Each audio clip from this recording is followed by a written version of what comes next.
Hey there, this video is to show you a new way to research documents and hopefully make your life a little bit easier when we start doing our preliminary research for our upcoming quarter final project regarding an issue and then eventually an activist. So right now, I just want us to look at the issues that we want to look at. So you've already done the survey and Google Forms, and we're looking at 4 topics that you're interested in. And right now, the worksheet that we have, I'm going to ask you to find, 4 websites and articles on that topic. So if you look right here, some examples would be racial justice in the Black Lives Matter movement, racial justice in Asian American activism, racial justice in indigenous rights, looking at rights for immigrants and refugees, women's rights, LGBTQ plus rights, mental health activism, and gun safety activism, and environmental rights. So that's there. If you go to this link in Google Classroom, there is 1 article for each document. And if you want to, let's say I want to look at environmental rights, I could go ahead and go to Newsela and just type environmental rights. And it gives me some ideas here. However, my concern is that some of these might be a little bit too broad. It doesn't really help. In fact, this goes into civil rights.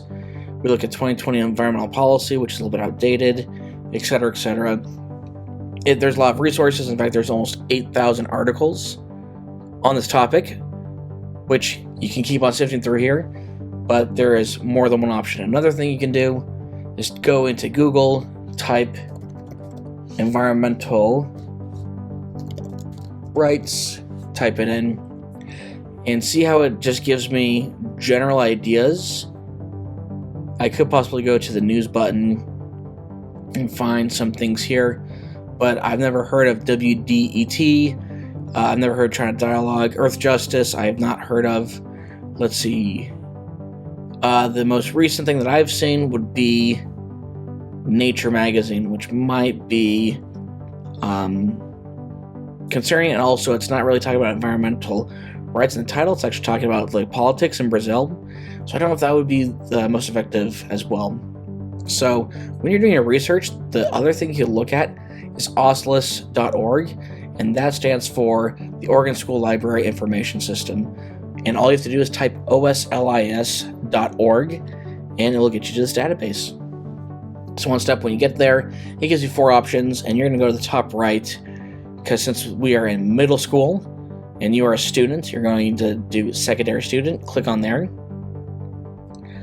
And then it gives you these options here.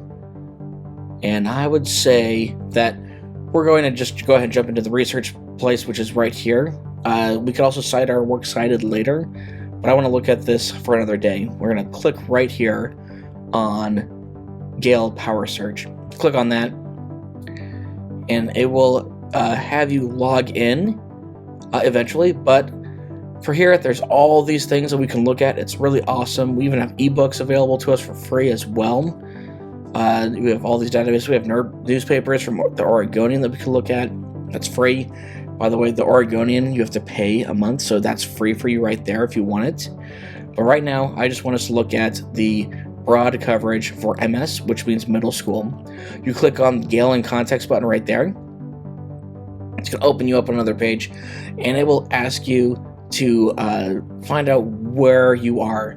You can log in here. I don't know our username and password, so what we're going to do actually is go into the middle here, and it says that you go to public school, you go to the North Clackamas School District, so you just have to type in North, and then it'll be the 3rd button right there. Click on that, hit select,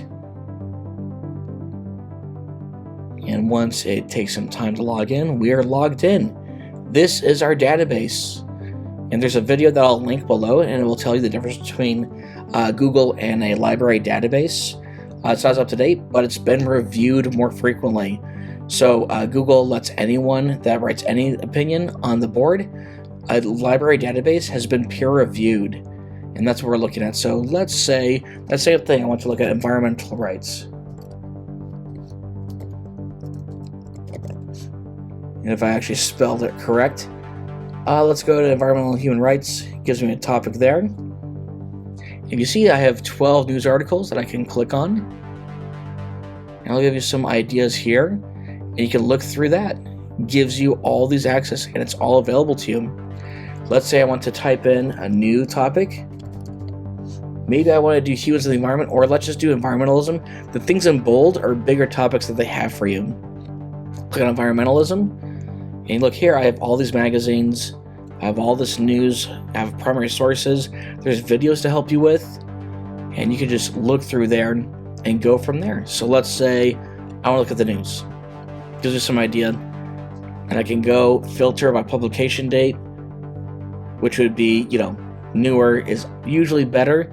Maybe Lexile, that means how complex or difficult it is to read. The higher the number, the more complex it is. Document type, etc., etc. But that's how we could look at that for environmental rights. Another idea, let's say we want to type in mental health. Look, it's already in bold right there. Just need to click on that. It gives me all these magazines, gives me all these topics that you can look at, news articles. Maybe I want to be more specific. Instead of mental health, maybe depression. Not the Great Depression, but we're just going to look at depression in general. And we have all these resources as well. If I go to news and maybe look at publication date, it allows me to look at all of these ideas that we can look at in terms of struggles. So if you look here, right now from May of this year, athletes struggling with the depression, it's a big deal. New data right here about how COVID has affected people's mental health. Maybe I want to look at LGBTQ rights. Right there, in bold. Click on that. I can do read more, but then I have all these magazines, I have all these news articles to build from there. LGBTQ rights is right here that I can look at from there and just go and use this as a resource. So as we search, and even on the bottom, you can even use this as your works cited page. This is just to help you as another resource. Again, you could always use Newsela as well, but here's something that maybe you've never used before that you can use. And in fact, if you want to cite, it even helps you with a citation page as well in terms of a works cited. If you have any questions, please feel free to talk to me or email me. Thank you so much, and good luck with your research.